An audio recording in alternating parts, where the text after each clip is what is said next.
SG Consultancy Services. Study MBBS in Russia, Philippines, Uzbekistan.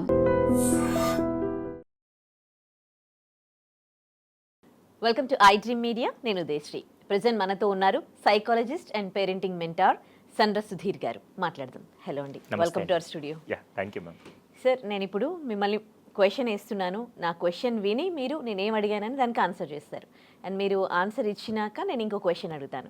కానీ తల్లిదండ్రుల పిల్లల విషయానికి తీసుకుంటే వాళ్ళిద్దరూ మాట్లాడుకునే ధోరణి తగ్గి ఒక ఆర్గ్యుమెంట్ ధోరణి కనిపిస్తుంది. అంటే ఇప్పుడు పిల్లలు మాట్లాడుతున్నారు అనుకోండి, పేరెంట్స్ వినడం కన్నా వెంటనే దాంట్లోంచి క్వశ్చన్ చేయడం. అండ్ పేరెంట్స్ మాట్లాడుతున్నారనుకోండి, పిల్లలు కూడా చెప్పేది కరెక్ట్గా వినకముందే ఆర్గ్యుమెంట్ చేసే ధోరణి కనిపిస్తుంది. సో అలాంటివి ఎక్కువగా కనిపిస్తున్నాయి. మీకు ఎట్లా అనిపిస్తుంది ఇప్పుడు ఈ మధ్య కాలంలో మీరు పిల్లల్ని పేరెంట్స్ని చూస్తే? ఇప్పుడు మీరు క్వశ్చన్ అడిగినంతసేపు నేను కామ్గా విన్నాను. దాని తర్వాత మీరు అడిగిన ప్రశ్నని నేను మైండ్లో ప్రాసెస్ చేసి దీనికి ఏం చెప్పాలని నేను ఆన్సర్ ఇస్తాను. అలా కాకుండా మీరు ప్రశ్న నాకు అర్థమైపోయిందని నేను చెప్పేస్తా అని చెప్పాను అనుకోండి, అప్పుడు మీకు ఎలా ఉంటుంది? రెండో ప్రశ్న అడగాలంటే ఈయన అడగడం వేస్ట్, ఇంకా చెప్పడం వేస్ట్ అనిపించే విధంగా ఉంటుంది. ఇక్కడే చాలా మంది పేరెంట్స్ దగ్గర కూడా పిల్లలు ఎందుకు డిస్కనెక్ట్ అవుతున్నారంటే, ఫస్ట్ క్లాస్ సెకండ్ క్లాస్ వరకు పేరెంట్స్ పిల్లలు ఏం చెప్పినా వింటారు. ఆఖరికి స్కూల్లో నుంచి వస్తూ అమ్మ వీడిన పెన్సిల్ కొట్టేశాడంటే అలా ఏం కాదులేరా మళ్ళీ చూద్దాం అని చెప్పి, లేకుంటే వాడు రైమ్ ఏదైనా తప్పు చెప్పినా కూడా ట్వింకిల్ ట్వింకిల్ లిటిల్ స్టార్ పక్కింటి అంకల్ పోయే స్టార్ అంటే అప్పుడు నవ్వుతూ ఎంజాయ్ చేస్తారు. వాడు 4వ క్లాస్కి రాగానే ఏదైనా చెప్పగానే ఎందుకు ఇలా చేస్తున్నావు అర్థం కాదు నీకు అనగానే ఓకే ఇంకా చెప్పకూడదు అనమాట. ఓకే అంటే ఎప్పుడైతే మనం వాళ్ళు చెప్పేదాన్ని విని అర్థం చేసుకొని ఎలా రెస్పాండ్ అవ్వాలో తెలియకుండా రియాక్ట్ అవుతూ ఉన్నాం అనుకోండి. ఇప్పుడు మీరే వచ్చారు, మీరు రాగానే మ్యామ్ ఐ థింక్ లేట్ అయింది, ఎనీ అదర్ రీజన్ అన్నాను అనుకోండి, అప్పుడు నేను రీజన్ వినడానికి రెడీగా ఉన్నాను కాబట్టి మీరు చెప్తారు, అయిపోయింది అక్కడ. అలా కాకుండా ఇంకెప్పుడు లేట్గా వస్తారు అంతే అండి మీరు అని చెప్పి నేను మాట్లాడాను అనుకోండి, ఇంకోసారి మీరు ఎక్స్ప్రెస్ చేయలేరు. ఓపెన్ అయ్యి కాన్వర్సేషన్ స్టార్ట్ చేయాలన్నా ఏదైనా చేయాలంటే అవతల వ్యక్తి దాన్ని ఎలా రెస్పాండ్ అవుతున్నాడనే బేస్ చేసుకొని ఉంటుంది తప్ప ఇట్స్ నాట్ అబౌట్ పిల్లలు మాట్లాడలేదు ఆర్గ్యుమెంట్ ఎందుకు జరుగుతుందంటే, చాలా మంది సమస్య వినకుండానే దాన్ని నాకు తెలుసు నేను చెప్పేస్తానని చెప్పి వెళ్ళిపోతూ అక్కడే డిస్టర్బెన్స్ వస్తుంది. పైగా ఇంకోటి ఏంటంటే, వాడు ఫర్ ఎగ్జాంపుల్ ఒక 6 years బాబు ఎంత హైట్ ఉంటాడు? ఇంత ఉంటాడు. ఫర్ ఎగ్జాంపుల్ నేను 6 అనుకోండి. మామూలుగా పేరెంట్స్ ఎలా మాట్లాడతారు? చిన్నప్పుడు మాత్రం మోకాళ్ళ దగ్గర బెండ్ అయి వాడి ఐ కాంటాక్ట్ లో మెయింటైన్ చేస్తూ మాట్లాడతాడు. అప్పుడు వాడు ఏమనుకుంటాడు, ఓ ఈయన నాకు కాన్వర్జేషన్ ఇస్తున్నారని చెప్పి. కానీ కొన్నిసార్లు ఆర్గ్యుమెంట్ జరిగేటప్పుడు ఎలా ఉంటుంది తెలుసా? పిల్లాడు ఎంత హైట్ లో ఉంటాడు, తండ్రో తల్లి ఇలా పైకి లేచి ఎన్నిసార్లు చెప్పాలి నీకంటే, వీడెందుకు జైంట్ లాగా నన్నారస్తున్నాడు ఏంటిది అని చెప్పి ఫస్ట్ అసలు కనెక్షనే డిస్కనెక్ట్ అయిపోయిన తర్వాత అక్కడ జరిగేది ఆర్గ్యుమెంట్ అవుతుంది. ఫస్ట్ ఎప్పుడు పిల్లలతో మాట్లాడేటప్పుడు if you want to convey some message make it as a proper eye contact. చాలా మంది పేరెంట్స్ మిస్ అయ్యేది అక్కడే. అందుకే చాలా సినిమాల్లో చూపించినప్పుడు కూడా కొడుకు పరిగెట్టుకుంటూ వస్తే లేకుంటే ఏదో తల్లి దగ్గరికి వస్తున్నప్పుడు తల్లి మోకాళ్ళ దగ్గర కూర్చొని వాడిని హక్ చేసుకుంటే ఆ బాండింగ్ ఏర్పడేది వేరు. కానీ మనం ఏం చేస్తుంటే కొన్నిసార్లు ఆర్గ్యుమెంట్ ఏదైనా మనం అథారిటీ చూపించాలనుకున్నప్పుడు మాత్రం మనం లేచి నిలబడి ఒక జైంట్ పర్సనాలిటీ లాగా ఇలా ఆర్డర్ చేస్తూ ఉంటే వాళ్ళకి ఖచ్చితంగా డిస్కనెక్ట్ అవుతారు. అప్పుడే అక్కడి నుంచి గ్యాప్ స్టార్ట్ అయిన తర్వాతే మీకు ఆర్గ్యుమెంట్ స్టార్ట్ అవుతుంది. ఒకవేళ ఆర్గ్యుమెంట్ రాకుండా ఉండాలంటే దీనికి మేమిచ్చే ఫార్ములా ఏంటంటే సిసి ప్యాటర్న్ అంటాం. సిసి అంటే ఏంటంటే, ఫస్ట్ సి కనెక్ట్ అవ్వండి, సెకండ్ సి కరెక్ట్ చేయండి. ఫస్ట్ సి కనెక్ట్ అవ్వండి, సెకండ్ సి కరెక్ట్ చేయండి. అంటే కనెక్ట్ అవ్వకుండా ఇప్పుడు వీళ్ళ ఆర్గ్యుమెంట్ ఎక్కడి నుంచి వస్తుంది? నువ్వు ఇలా తప్పు చేసావు, నీకు అర్థం కదా, ఎన్నిసార్లు నీకు చెప్పాలి అని చెప్పి అతన్ని కరెక్ట్ చేయడానికి ఆర్గ్యుమెంట్లోకి వెళ్తాడు. కానీ అలా కరెక్ట్ చేయాలంటే ఫస్ట్ మీరు కనెక్ట్ అయి ఉండాలి. ఇప్పుడు నా కింద ఒక అబ్బాయి పని చేస్తున్నాడు, ఓ డ్రైవర్ అనుకుందాం. నేను అతన్ని నువ్వు ఎప్పుడు ఇంతే టైంకి రావు, నీకు అసలు పని చేయడం తెలియదు ఇలా చెప్పాను అనుకో, ఈ నన్ను కరెక్ట్ చేసి వీడికంతా పని చేయడం కంటే వీడి దగ్గరికి వెళ్ళిపోవడం మేలు అనిపించి వెళ్ళిపోతాడు. అలా కాకుండా నేను వచ్చి మంచి విషయాలన్నీ జాగ్రత్త చెప్తూ అఖిల్ నువ్వు సూపర్ రా, నువ్వు బాగా చేస్తావు అన్నీ చెప్పిన తర్వాత నువ్వు అన్నీ బాగా చేస్తావు కానీ అప్పుడప్పుడు కొద్దిగా టైం మిస్ అవుతుంటా, అదొక్కటి నువ్వు కరెక్ట్గా చేసుకుంటే మాత్రం నువ్వు సూపర్ అబ్బా అని చెప్పన్నానంటే, నేను ఏదైతే చెప్పాలనుకున్నానో దాన్ని కొద్దిగా మాడిఫై చేసి సింప్లిఫై చేసి అతనికి కనెక్ట్ అవుతూ నేను కరెక్ట్ చేస్తే డెఫినెట్గా మాకు ఆర్గ్యుమెంట్ రాదు ఇంకోసారి. ఇక్కడ చాలా మంది ఏం చేస్తారంటే, నేను పేరెంట్ని నేను కంట్రోల్ చేయాలి, నేను కరెక్ట్ చేయాలి అనే ఆస్పెక్ట్లో వెళ్ళిపోయి డిస్కనెక్ట్ అయ్యి మాట్లాడతారు. ఇదే బిగ్గెస్ట్ ఛాలెంజ్. ఫస్ట్ మీరు పిల్లలతో కనెక్ట్ అవ్వాలి. ఇప్పుడు నేను అదే విషయం అడిగితే ఎంతమంది పేరెంట్స్ వాళ్ళ పిల్లలతో కనెక్ట్ అయి ఉన్నారంటే, బలవాలి సార్ రోజు ఇంట్లోనే ఉంటాం, రోజు కలిసే టీవీ చూస్తాం, కలిసే తింటాం, ఇది మాత్రమే కాదు, మీరు చెప్పినంతసేపు అతను వినడం కానీ అతను చెప్పేటప్పుడు మీరు వినడం కానీ ఇవి రెండు జరిగితేనే కనెక్షన్ బాగున్నట్టు. ఆ కనెక్షన్ మిస్ అయితే మాత్రం ఎఫెక్ట్ వస్తూనే ఉంటుంది. ఓకే. కొంతమంది పేరెంట్స్ ఏమో పిల్లల్ని సిస్టమేటిక్ ఉండాలని, ఒక క్రమశిక్షణ ఉండాలని ఎక్కువగా అంటే కోప్పడుతూ ఒక భయభక్తుల మధ్య పెంచుతారు. కొంతమంది ఏమో చాలా ఫ్రెండ్లీగా ఉంటారు. కానీ ఇద్దరి పిల్లల్లో తీసుకున్నాను అనుకోండి కంపారిజన్, కొంచెం వాళ్ళ పేరెంట్స్ ఎట్లా పెంచినా కానీ పిల్లలు ఒకేలాగా పెరుగుతూ ఉన్నారు. దీనికి మీరు ఏమంటారు? It depends on individual ma'am. అంటే ఇక్కడేంటి వాళ్ళెవరు స్ట్రిక్ట్ పేరెంటింగ్ చేస్తున్నారు నేను ఇలాగే చేయాలి, కొంతమంది ఫ్రెండ్లీగా ఉన్నారు నేను ఉండాలి, కాదు. పర్సన్కి తగ్గట్టుగా ఉండాలి. కొంతమంది చూడండి స్ట్రిక్ట్గా ఉంటే వాడు రెబల్గా తయారై తండ్రినే తిరగబడి తండ్రినే ఇలా ఉండేవాళ్ళు ఉంటారు. ఇప్పుడు చిన్నప్పుడు నా తండ్రి నా మీద స్ట్రిక్ట్నెస్ చూపించాడని చెప్పి ఇప్పుడు నేను నాకు ఆ రోజు స్ట్రిక్ట్నెస్ చూపించాడు కాబట్టి నేను ఈరోజు పర్ఫెక్ట్గా ఉన్నాను. నా తండ్రి నా మీద ఇలా జాగ్రత్తగా ఇలా ఉండాలి నాన్న అని ప్రతిదీ స్ట్రిక్ట్గా ఉండే పెంపకం వల్లే చాలా మంది చాలా బాగున్న రోజులు కూడా ఇప్పుడు ఉన్నారు. కొంతమంది స్ట్రిక్ట్ గా ఉన్నాడని చెప్పి తండ్రిని రివెంజ్ తీర్చుకోవాలి, తండ్రి మీదే వ్యతిరేకంగా వెళ్ళిన వాళ్ళు కూడా ఉన్నారు. అందుకని ఎప్పుడు పేరెంటింగ్ అనేది ఒక మోడల్ అనేది ఎవరో చేస్తున్నారని ఎక్కడో ఉందని చేయకూడదు. పిల్లాడికి తగ్గట్టుగా ఇప్పుడు కొంతమంది ఉంటారు, కొంతమంది పిల్లలకి అసలు మనం ఏమీ చెప్పకుండానే వాళ్ళే బాధ్యతగా వాళ్ళు ఉదయాన్నే నిద్ర లేవడం, వాళ్ళు రెడీ అవ్వడం, వాళ్ళు చేసుకొని వెళ్ళడం ఇవన్నీ చేసేవాళ్ళు ఉన్నారు. నేను లాస్ట్ టైం యూఎస్కి వెళ్ళినప్పుడు ఒక పాప ఇప్పటికీ నాకు చాలా బాగా గుర్తు, తను 4th క్లాస్ అవుతుంది. వాళ్ళ ఇంట్లో వాళ్ళు ఇద్దరు నైట్ షిఫ్ట్ చేసి వస్తారు, వాళ్ళు పడుకుంటే ఈ పాపే ఉదయాన్నే 6:30కి లేచి స్నానం చేసి వెళ్ళి చిన్నగా ఆ ప్యాన్ పెట్టి దాని మీద దోశలు వేసుకొని తను బాక్స్ అంతా పెట్టుకొని వాళ్ళు మళ్ళీ లేస్తే వాళ్ళని డిస్టర్బ్ అవుతుందని స్లోగా అన్ని పనులు చేసుకొని 7:30కి రెడీగా ప్యాక్ చేసుకొని నేరుగా నడుచుకుంటూ వెళ్ళిపోతుంది. ఇప్పుడు తనకు భయం పెట్టాలా నేను? తను ఏమన్నా కొట్టాలా, తను తిట్టాలా? ఏం అవసరం లేదు. తను బాధ్యత. కొంతమందిని ఏనుగుల చరిసిన నిద్ర లేకుండా అలాగే ఉన్నారంటే వాళ్ళని ఏం చేయాలి, ఇంకో మార్గాలు ఏమన్నా ఉన్నాయి అని స్టూడెంట్కి తగ్గట్టుగా టీచరు, పిల్లాడికి తగ్గట్టుగా పేరెంట్ మొత్తం మారితేనే అది నెక్స్ట్ లెవెల్లో ఉంటుంది. ఇక్కడ చాలా మంది గ్యాప్ ఎక్కడ వస్తుందంటే వాళ్ళెవరు ఇది అప్లై చేస్తారు నేను ఇదే అప్లై చేస్తా కాదు. ఫస్ట్ మీ పిల్లాడి యొక్క మైండ్ సెట్, మీ పాప యొక్క మైండ్ సెట్ వాళ్ళు ఎలా రిసీవ్ చేసుకుంటారు, వాడు బాగా బుద్ధిగా చెప్తున్నప్పుడే విని చేస్తున్నప్పుడు హ్యాపీగా అలాగే చేయండి. కొంతమంది వినట్లేదని చెప్పి కొన్నిసార్లు కొద్దిగా నెక్స్ట్ లెవెల్ దాటి ఏం చెయ్యొచ్చు అనేది ఒక్కసారి ఆలోచించేస్తే బాగుంటుంది. కానీ పులిని చూసి నక్కలు వాత పెట్టుకుంటూ వాళ్ళు జెంటల్ పేరెంటింగ్ చేస్తున్నాయి అలాగే చేస్తే వాళ్ళు ఫ్రెండ్లీగా ఉన్నారు నేను ఫ్రెండ్లీగా ఉన్నా అంటే వీడు ఒక లీనియన్స్ తీసుకున్నాడు అనుకో, అప్పుడు మొత్తానికి ఎప్పుడు కూడా పర్సన్ డ్రివెన్ ఉండాలి తప్ప స్టైల్ డ్రివెన్ ఉండకూడదు. స్టైల్ అంటే పేరెంటింగ్ స్టైల్ ఇలా చేస్తేనే బాగుంటుంది కాదు, అది పర్సన్కి తగ్గట్టుగా మనం ఆలోచన చేయాలి. ఓకే. ఇంకో విషయం, పిల్లలు ఎప్పుడు ఫెయిల్యూర్ క్యాండిడేట్స్ని ఎగ్జాంపుల్గా తీసుకుంటారు. ఇప్పుడు ఎవరికైనా మార్క్స్ తక్కువ వచ్చాయనుకోండి, తనకు కూడా మార్క్స్ తక్కువ వచ్చాయనుకోండి, ఎందుకు తక్కువ వచ్చాయంటే ఓ అందరు ఫెయిల్ అయ్యారు అని అంటారు. అండ్ బాగా డబ్బులు ఉన్నవాళ్ళు, వాళ్ళు బాగా లావిష్గా పెంచుతున్నారు పిల్లల్ని, వాళ్ళకి అన్ని సౌకర్యాలు కల్పించారు వాళ్ళకన్నీ, సో వాళ్ళతో కంపేర్ చేసుకుంటారు మాకు ఇవన్నీ లేవు అన్నట్టుగా. లేదంటే ఫెయిల్యూర్ పర్సన్స్ని వాళ్ళు ఎగ్జాంపుల్గా తీసుకుంటారు. సక్సెస్ఫుల్ పీపుల్ని ఎందుకు ఎగ్జాంపుల్గా తీసుకోరు? మైండ్ సెట్ ఎందుకు అట్లా అవుతుంది పిల్లల్ని? నాకు ఏది కంఫర్ట్ అనిపిస్తే దాంతో నేను కంపేర్ చేసుకుంటా అని పిల్లల మైండ్ సెట్. అంటే డబ్బు విషయం వచ్చేసరికి వాడికి చూడు అంత బాగుంది, వీడికి ఇది బాగుందని అలా కంపేర్ చేసుకుని నేను ఆనందంగా ఉంటా. ఏదైతే నాకు నచ్చని విషయంలో వాడు నాకంటే వెనకున్నాడు కదా వాడిని చూడు అనే విధంగా ఇక్కడ మొత్తానికి ఎలా కంపేర్ చేసుకున్నాను, నేను నా ఈగోని సాటిస్ఫై చేయడానికి నేను ఎలా కంపేర్ చేసుకున్నది ఇంపార్టెంట్. అటువంటి పిల్లలకి మీరు చేయాల్సిన ఫస్ట్ అసలు కంపారిజన్ ఎప్పుడు పక్క వాళ్ళతో అనే ఎలిమెంట్ని ఫస్ట్ పిల్లల మైండ్ సెట్లోనే తీయాలి. పక్క వాళ్ళతో కంపారిజన్ అనే ఎలిమెంట్ని ఫస్ట్ పిల్లల మైండ్ సెట్లో తీయాలి. యాక్చువల్గా ఎర్లియర్ ఓల్డెన్ డేస్లో మామూలుగా ఎలా ఉండదంటే కంపారిజన్ ఆనందంగా ఉండాలంటే నీకంటే తక్కువ వాడితో, డబ్బుతో ఉండాలన్నా నీకంటే తక్కువ వాడితో కంపేర్ చేసుకుంటే నీకు అది ఫస్ట్ ఉంటుంది. ఎదగాలన్నప్పుడు మాత్రం నీకంటే గొప్పగా సాధించిన వాడితో కంపేర్ చేసుకోమని ఒక లాజిక్ ఉంటుంది. కానీ మన వాళ్ళు ఏం చేస్తారంటే ఫెయిల్యూర్ అప్పుడు మాత్రం సక్సెస్ అన్నప్పుడు మాత్రం ఫెయిల్యూర్ గురించి మాట్లాడుకుంటూ ఇలా చేస్తారు. కానీ ఎప్పుడు కంపారిజన్ ఎప్పుడు ఎలా చేయాలంటే నిన్నటి నాతో ఈరోజు నాతో కంపేర్ చేస్తూ ఉంటే డెఫినెట్గా ప్రోగ్రెస్ బాగుంటుంది. ఎలాగో నేను చెప్తా. ఫర్ ఎగ్జాంపుల్ ఇది పిల్లలకి ఫస్ట్ మనం నాటాల్సిన ఒక గొప్ప విషయం. లేకపోతే ఏమవుద్దంటే ఇప్పుడు సొసైటీలో వాళ్ళ నాన్న మంచి బెంజ్ కార్లో దింపుతున్నాడు, నువ్వేమో నార్మల్ కార్ వాడుతున్నావు ఏంటి డాడీ అనే స్థాయిలో ఇప్పుడు పిల్లలు ఉన్నారంటే మాత్రం ఫస్ట్ వాడికి కంపారిజన్ కరెక్ట్గా చిన్నప్పటి నుంచి నాటకపోతే కూడా ఇది వస్తుంది. కంపారిజన్ ఎలా నాటాలంటే ఫర్ ఎగ్జాంపుల్ వాడు మ్యాథ్స్లో 30 మార్క్స్ వచ్చాయి, అవుట్ ఆఫ్ 50 30 మార్క్స్ వచ్చాయి. ఇప్పుడు మనం ఏం చేస్తాం, వాడు చూడ అంటే వీడేం చేస్తాడు 30 కంటే తక్కువ వచ్చిన వాళ్ళతో కంపేర్ చేస్తాడు.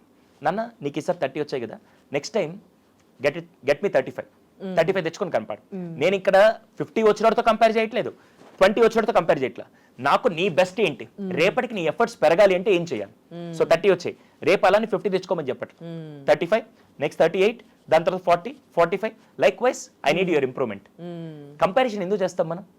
యాక్చువల్గా గ్రో అవడానికే కదా. అవును ఇక్కడ ఈ నెగిటివ్ కంపారిజన్స్ వల్ల గ్రోత్ తగ్గిపోతుంది తప్ప గ్రోత్ పెరగట్లేదు కదా. అవును ఇప్పుడు ఫర్ ఎగ్జాంపుల్ నేనే మీ యాంకరింగ్ గురించి చెప్పాలంటే ఎవరో యాంకర్తో కంపేర్ చేస్తున్నంత కాలం you can't give your best.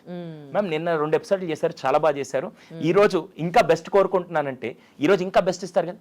ఇప్పుడు నేను కంపారిజన్ లో రిజల్ట్ తీసుకురావాలా, కంపారిజన్ లో మిమ్మల్ని వెనక్కి నెట్టాలా? ఈ లాజిక్ ని ఇప్పుడు పేరెంట్స్ కనుక అర్థం చేసుకొని ఏ విధంగా కంపేర్ చేయాలి. ఆఖరికి ఒక సింపుల్ లాజిక్ మాట్లాడతాను. వంటలు చేసేటప్పుడు అనుకుందాం, ఒక భార్య చాలా కష్టపడి 2 గంటలు కష్టపడి భర్త వస్తారని చెప్పి వంటలన్నీ చేసి డైనింగ్ టేబుల్ మీద పెట్టింది మ్యామ్. ఒక 3 కర్రీస్ చేసి పెట్టింది, దాంట్లో టైం బాగాలేక ఒక కర్రీ ఏదో ఉప్పు ఏదో తగ్గింది అనుకోండి.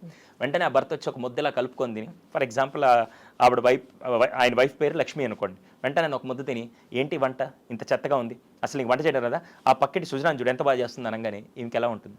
మండుతుంది ఆబ్వియస్లీ. ఇప్పుడు అలా కాకుండా కేస్ 2 మాట్లాడతాడు, ఈ 2 వంటలు బాగున్నాయి, అసలు నీ చేత్తో గుత్తొంకాయ చేసి చాలా బాగుంటుంది, అన్ఫార్చునేట్లీ ఇదేదో కొద్దిగా మూడ్ ఆఫ్ అయ్యి ఉండి ఇది బాగాలేదు, రేపు మళ్ళీ నీ వంట కోసం వెయిట్ చేస్తుంటా, చేసి చూపించంటే రేపు ఇంకా బాగా చేస్తుంది చేయదు. డెఫినెట్లీ రెండిట్లో నేను కంపారిజన్ చేశాను. ఒక కంపారిజన్ లో ఏమనుకుంటుందంటే అరే నీకు రేపు సైనైడ్ కలిపి పెడతా సగం దరిద్రం వదిలిపోద్ది, నువ్వు వాళ్ళతో కంపేర్ చేస్తాను కోపం వస్తుంది. ఇంకో దాంట్లో రేపు ఇంకా ఎఫర్ట్స్ పెట్టి చేస్తుంది. ఇక్కడ చెప్పిన నాదా ఆవిడ తప్పు అంటే చెప్పిన నాదే తప్పు. కంపారిజన్ ఎలా ఎలిమెంట్ అనేది మనకి చిన్నప్పటి నుంచి ఎవరు చెప్పలేదు.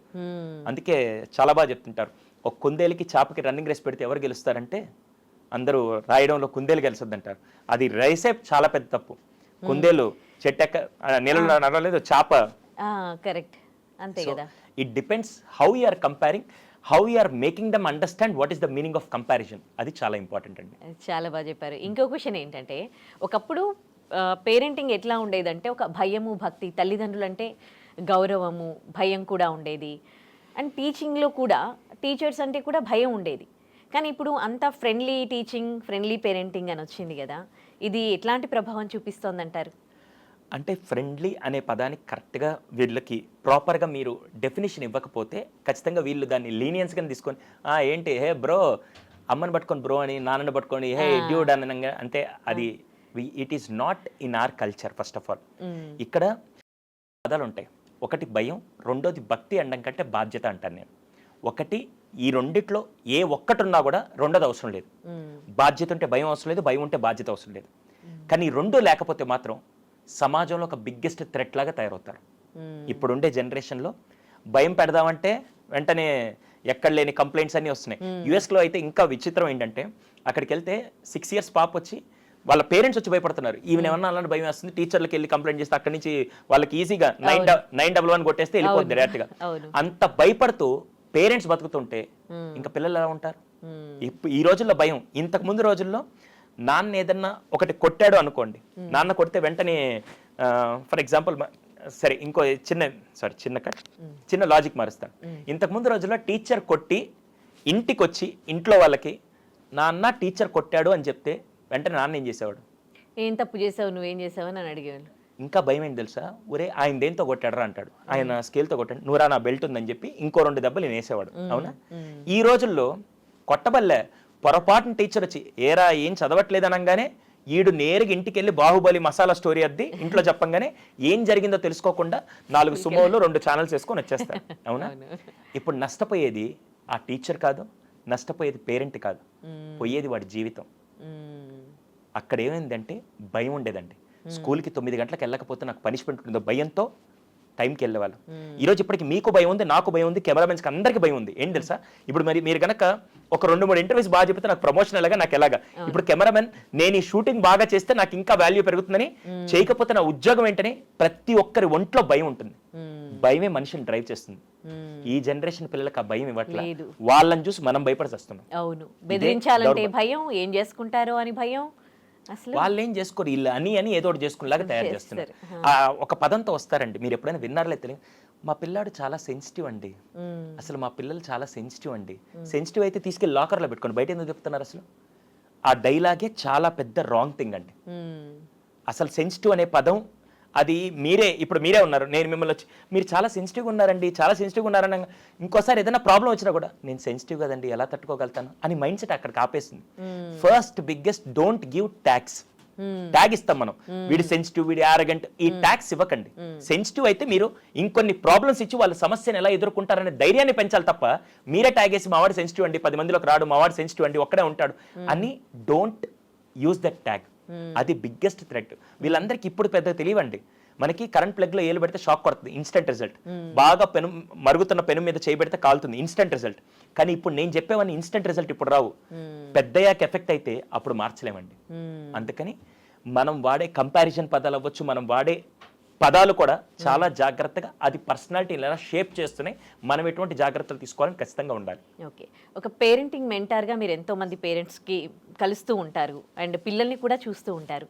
ఈ మధ్యకాలం అంటే జనరేషన్ మొత్తం స్పాయిల్ అవ్వడానికి పేరెంటింగ్లో ఎట్లాంటి మిస్టేక్స్ చూస్తున్నారు, పిల్లల్లో ఎలాంటి తప్పిదాలు మీరు చూస్తున్నారు? అంటే ఈ మాట ఎప్పుడైనా విన్నారా లేదో నాకు తెలియదు, కానీ నేను పడ్డ కష్టాలు నా పిల్లలు పడకూడదండి అనే డైలాగ్ ఎప్పుడైనా విన్నారా? వింటూనే ఉన్నాం ఈ మధ్యకాలంలో. ఆహారం విలువ ఎప్పుడు తెలుస్తుందంటే బాగా కడుపులో కాలిన వాడికి ఆహారం విలువ తెలుస్తుంది. ఏసీ విలువ ఎప్పుడు తెలుస్తుందంటే ఎండలో తిరిగిన వాడికి ఏసీ విలువ తెలుస్తుంది. డైరెక్ట్గా ఏసీలో పడుకోబెట్టి, ఏసీలో కూర్చోబెట్టి, ఏసీలో చదివించి, ఏసీలో చేసి ఒక్కసారి ఎండలో పంపిస్తే వాడు బతకగలుగుతాడా? బతకలేడు. కష్టాన్ని పరిచయం చేయకపోవడమే ఈ జనరేషన్ చేసే బిగ్గెస్ట్ మిస్టేక్. మేడం మీకు గుర్తుందో లేదో, చిన్నప్పుడు ఏదన్నా వస్తువు కావాలంటే షాప్కి వెళ్ళి 10 రూపాయలు ఇస్తే 10 రూపాయలు 4 రూపాయలు ఖర్చు పెట్టి 6 రూపాయలు చిల్లర తీసుకొని ఇంటికి వచ్చి లెక్క చెప్తూ ఫైనాన్షియల్ మేనేజ్మెంట్ ఏ స్కూల్లో నేర్పించింది ఇంట్లో మనకి పేరెంట్స్ నేర్పించేవాళ్ళు. కరెక్ట్. అర్థమైందా? ఈరోజు ఇలా ఎత్తి ఒకటి ఆన్లైన్లో ఒకటి ఆఫ్లైన్లో పెట్టుకొని ఇంట్లో కూర్చొని కూరగాయలు కావాలంటే మనం తెచ్చేవాళ్ళం, సామాన్లు కావాలంటే మనం తెచ్చేవాళ్ళం. ఈరోజు టెక్నాలజీ పెరుగుతుంది అనుకోవాలా లేకుంటే మనల్ని బానిసలు చేస్తుందో నాకు తెలియదు, కానీ ఫస్ట్ అయితే మాత్రం నేను సింపుల్గా నా ఫ్యామిలీలో నాకు ఒక 6 ఏళ్ల పాప ఉంది. నేను ఇప్పుడు దాకా ఏది ఆన్లైన్లో ట్రాన్సాక్షన్ పాప ముందు మాత్రం చేయను. ఒకటి ఇలాగే కౌన్సిలింగ్కి వచ్చాడు మేము, ఒక 4th క్లాస్ కిడ్, వాళ్ళ పేరెంట్స్ వచ్చారు. నాకు అసలే కొద్దిగా పిల్లలతో ఇంటరాక్ట్ అవ్వడం ఇష్టం. నా టైం బాగాలేక వాడిని ఒక క్వశ్చన్ అడిగా, అది ఇప్పటికీ తప్ప రైటో తెలియదు. వాడిని ఏం క్వశ్చన్ అడిగానంటే, అరే మీ ఇంట్లో గ్యాస్ అయిపోతే ఏం చేస్తాను అడిగాను. మీ ఇంట్లో గ్యాస్ సిలిండర్ అయిపోతే ఏం చేస్తాను? వెంటనే వాడు స్విగ్గీలో ఆర్డర్ పెట్టుకుంటా సార్ అన్నాడు. సరే, నాకు ఫీజులు ఎగిరిపోయి నేను వెంటనే ఎంత అవుతుంది అంటే, బిల్ ఎవరు కడతారు? మా నాన్న కడతారు సార్. అరే ఎన్ని రోజులు కడతారు? 2 రోజులైనా కడుక్కుంటాడని చెప్పి అనేసాడు. అయిపోయింది. పక్కనే వాళ్ళ నాన్న ఉన్నాడు. అడిగాను, గ్యాస్ అయిపోతే ఏం చేస్తారు సార్ అని. మామూలుగా మనందరం ఏం చేస్తాం? ఫస్ట్ పక్కింటి వాళ్ళని అడుగుతాం, సెకండ్ ఆన్లైన్లో బుక్ చేసుకుంటాం, 3 ఎక్కడైనా బ్లాక్లో దొరుకుతాం కొనుక్కొని వస్తాం. ఆయన కూడా ఇదే సమాధానం చెప్పాడు. నేను వెంటనే ఆ తండ్రిని అడిగా, అదేంటి సార్ మీరు కూడా వెళ్ళి ఆన్లైన్లో ఫుడ్ ఆర్డర్ పెట్టుకోవచ్చు కదంటే, సార్ ఇప్పుడు ఈ నలుగురికి ఫుడ్ ఆర్డర్ పెట్టాలంటే బిర్యానీ పెట్టుకోవాలన్నా 800 అవుతుంది. 800తో ఒక్క పూట తినమంటారా? అదే 800తో ఒక గ్యాస్ సిలిండర్ తెచ్చుకొని 4 రోజులు తినమంటారని అడిగాడు. ఇప్పుడు ఇదే కామన్ సెన్స్ వాడికి ఎందుకు రావట్లేదు? మనం పిల్లల్ని అలా తయారు చేస్తున్నాం. ఇంతకుముందు మీ ఇంట్లో ఎప్పుడో పండక్కో ఏదైనా ఫంక్షన్కి వెళ్ళినప్పుడు ఒక టాయ్ వచ్చేది, ఆ టాయ్ని పట్టుకొని మనం చూసేవాళ్ళం. ఈరోజు ఊరికే కూడా షాపింగ్కి వెళ్ళి టాయ్స్ ఉన్నాయి కదా, వాడు ఒక్క టాయ్ అయినా కరెక్ట్గా ఆడతాడా? అదే ప్రాబ్లం అంటే. మనం ఏంటంటే నాకు లేనిది వాళ్ళకి ఇచ్చేయాలన్న ఆతృతలో వస్తువు విలువ తెలియకుండా ఇవ్వడం బిగ్గెస్ట్ థ్రెట్.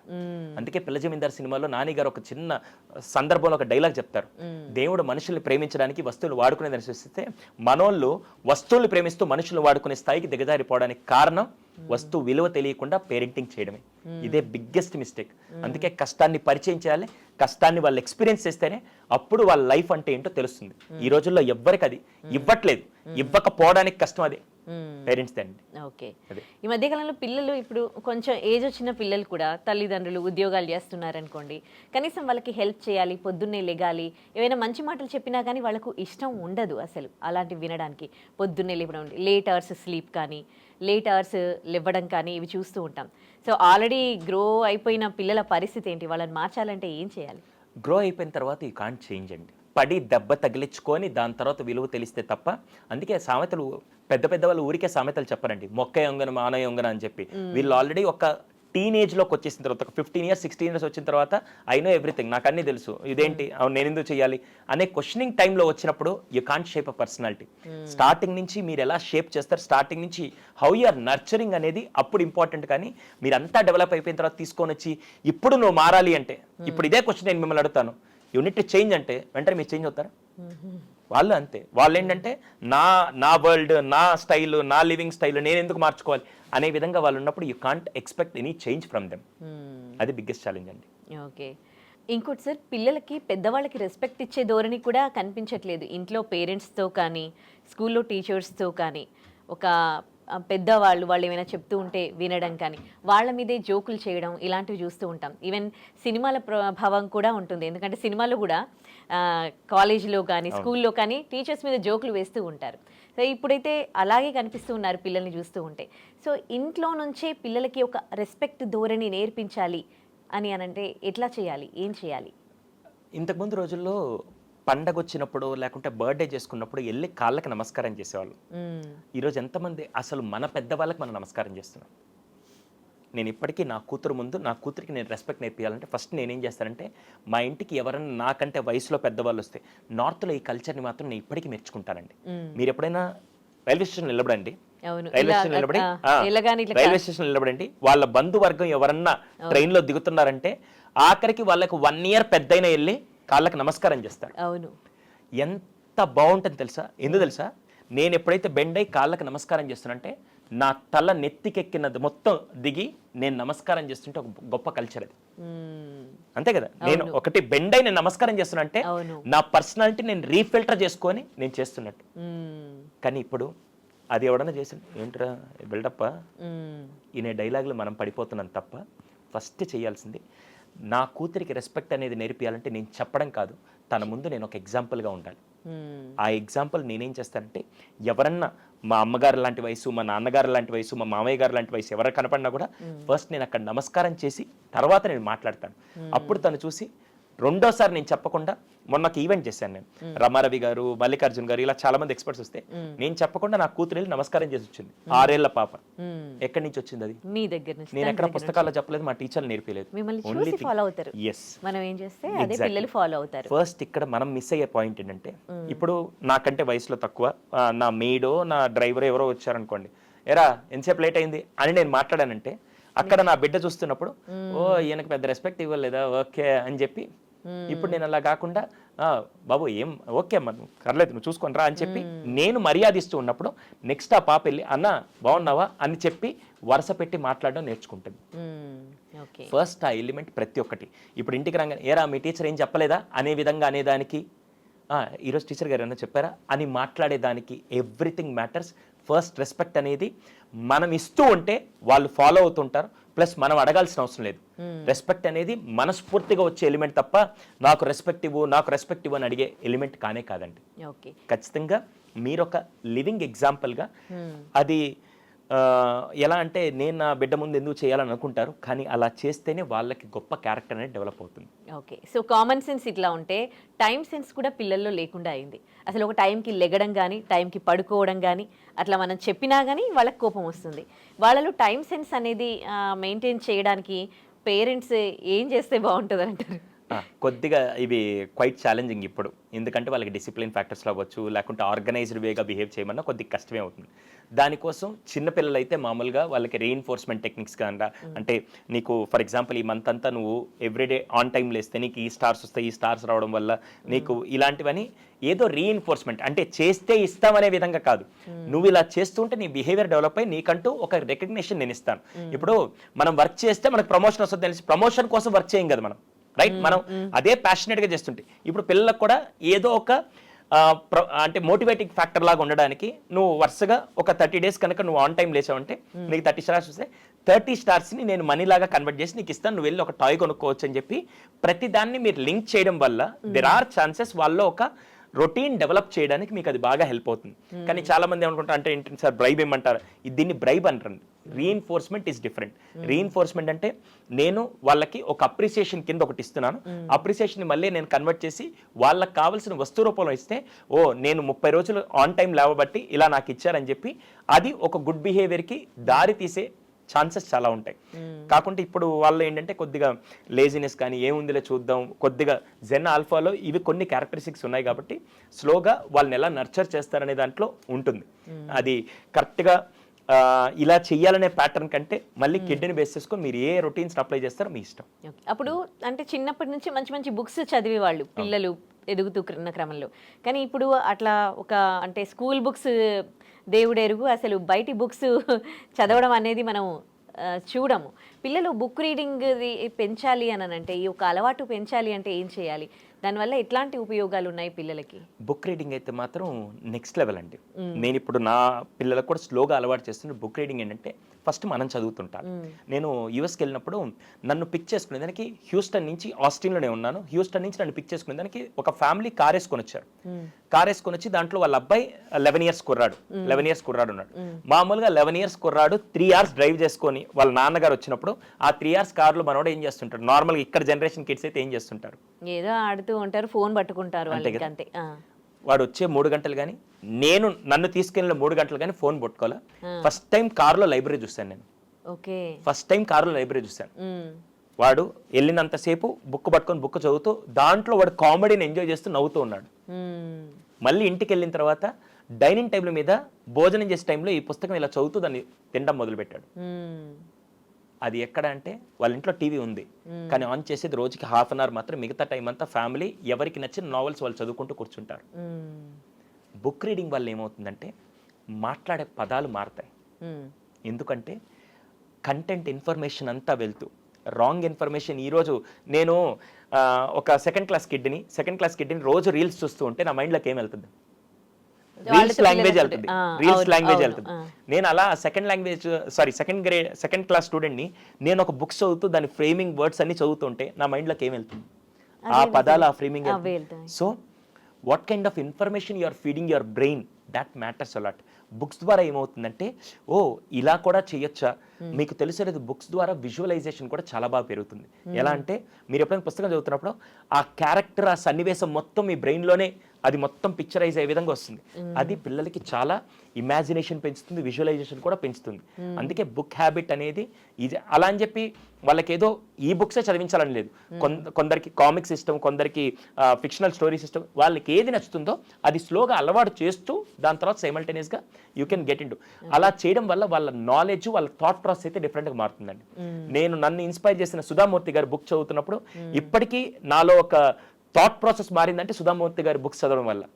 అంటే తను ఎక్కడో కూర్చొని ఎక్కడో రాసిన ఒక పుస్తకం ఇక్కడ ఉండే ఒక పర్సన్ని ఇన్స్పైర్ చేసే విధంగా ఉంది అంటే బుక్ అంతే పవర్ ఉంటుందండి రీడింగ్కి. Okay, nice. ఇంకో విషయం ఏంటంటే మనం ఇప్పుడు ఇక్కడ ఉన్నాం అంటే మనం ప్రెజెంట్లో చాలా తక్కువ మంది ఉంటున్నారు. ఉంటే పాస్ట్లో కానీ లేకపోతే ఫ్యూచర్లో కానీ మన థాట్స్ ఉంటున్నాయి. పిల్లలు కావచ్చు, పేరెంట్స్ కావచ్చు. సో మనం ఏ చేస్తున్నామో దాంట్లోనే మనం ఉండాలి. ప్రెజెన్స్లో మనము బతకాలి అంటే ఎట్లా? నేను అందుకే దీనికి ఒక ఫార్ములా తీసుకొని వచ్చాను మ్యామ్. PDFEPD. ఇదే నా ఫార్ములా. PDFEPD. ఏంటి ఇది అంటే ఇది మీరు అడిగిన ప్రశ్నకి 200% అబ్సల్యూట్ ఆన్సర్. అదేంటంటే PDFEPD. ఇది చూసుకుంటే లెఫ్ట్ సైడ్ లో చూసుకుంటే PFP, past, future, present. Okay, past, future, present. PD అంటే P stands for past, D stands for doctor. పాస్ట్లో ఎప్పుడు మనం ఎలా ఉండాలంటే be the doctor for your past. Be the doctor for your past అంటే ఎలా అంటే డాక్టర్ దగ్గరికి ఏదైనా జబ్బుతో వెళ్తే ఏం చేస్తాడు? ఆయన హీల్ చేసి పంపిస్తాడు. అలాగే గతంలో జరిగిన ఏదన్నా గాయాలుంటే, గతంలో జరిగిన ఏమన్నా చెడు విషయాలుంటే దాన్ని మీరే సొంతగా హీల్ చేసుకొని be the doctor for your past. అర్థమైందా? మనం ఏం చేస్తాం? జీవితం అయిపోయింది, ఆ అమ్మాయిని ఎందుకు ప్రేమించాను, నా బతికి ఎందుకు ఎత్తు అయిపోయిందో, అప్పుడు ఫెయిల్ అయ్యాను, ఇంకా 10th అయిపోయింది, దేని పనికిరానని చెప్పి ఒక సంఘటనని బేస్ చేసుకొని పాస్ట్ లోనే ఉండిపోతాం. Be the doctor to heal that as your past. Be the doctor for your past. ఇది ఫస్ట్. అలాగే F=E అంటే ఫ్యూచర్ ఇంజనీర్. ఫ్యూచర్ ఎప్పుడు మనం ఎలా ప్లాన్ చేయాలంటే ఇంజనీర్ లాగా ప్లాన్ చేయాలి. ఇప్పుడు ఒక ఇంజనీర్ దగ్గరికి వెళ్ళారనుకోండి, ఇల్లు కట్టుకోవాలంటే 4 ఇటుకరాలు తీసుకురా వేసేస్తా అంటారా, లేకుంటే ప్లాన్ చేస్తారా? ప్లాన్ చేసుకుంటాం. Be the engineer for your future. ఫ్యూచర్ని పర్ఫెక్ట్గా ప్లాన్ చేసుకోండి. ప్లాన్ చేసుకోకుండా ఉంటే ఎక్కడికి వెళ్తారో మీకు తెలియదు. ఆఖరికి ఒక ట్రావెల్ చేయాలంటేనే తిరుపతి దర్శనానికి వెళ్ళాలంటే ప్రాపర్ ప్లానింగ్ చేసుకొని వెళ్తారు. ఒక రోజు సినిమాకి వెళ్ళాలంటే ప్రాపర్ టికెట్ బుక్ చేసుకొని ప్రాపర్ టైంకి ప్లాన్ చేసుకొని వెళ్తారు. అలాంటిది లైఫ్ ప్లాన్ చేసుకోకపోతే ఎలాగా? Be the engineer for your future. దాన్ని ప్రాపర్గా ప్లాన్ చేసుకోవాలి. Be the doctor for your past, be the engineer for your future, and most important be the dancer for your present. మీరు ఎప్పుడైనా డాన్స్ చేస్తున్నప్పుడు చూడండి, బాధగా ఉన్నారా, ఆనందంగా ఉన్నారా పక్కన పెట్టండి. డాన్స్ చేసేటప్పుడు ప్రెజెంట్ లో ఎంజాయ్ చేస్తుంటాం. అంతేగా నా కర్మ ఎందుకు ఇలా కాలిపోయింది ఏడుస్తూ ఎవరు డాన్స్ చేయడం, అవునా? అందుకే డాన్స్ చేసేటప్పుడు విల్ ఎంజాయ్ దట్ మూమెంట్. ఇప్పుడు ఈ రోజు ఇంటర్వ్యూ జరుగుతుంది, పాస్ట్ లో ఏం జరిగింది నాకు అనవసరం, ఫ్యూచర్ ఏంటనేది నేను ప్లాన్ చేసుకొని పక్కన పెట్టండి. ఈ రోజు ఇంటర్వ్యూలో నా 100% ఇస్తున్నాను లేదా అనేది మాత్రం ఇంపార్టెంట్ తప్ప నేను అక్కడ కూర్చొని ఇప్పుడు మీతో మాట్లాడుతూ ఇప్పుడు మొన్న ఆ రోజు అనవసరంగా కౌన్సిలింగ్ కేసు ఇలా వేస్ట్ అయిపోయింది, అనవసరంగా ఆ రోజు అలా చేసి ఉండకపోయింది అని నేను ఇప్పుడు కూర్చొని ఉంటే మీకు 100% ఇస్తాను. పోనీ అక్కడ కూర్చొని అసలు ఫ్యూచర్ నెక్స్ట్ ఇలా ఇన్ని సెషన్స్ ప్లాన్ చేయాలి, ఇలా చేయాలి, ఇలా ఆలోచించుకుంటూ ఇక్కడ బెస్ట్ ఇవ్వగలుగుతాను లేదు. చాలా మంది చేసే మిస్టేక్ అది. ఫస్ట్ ప్లాన్ ఇట్, వదిలేయండి, పాస్ట్ ని హీల్ చేసుకోండి, ప్రెసెంట్ ని each and every second put your heart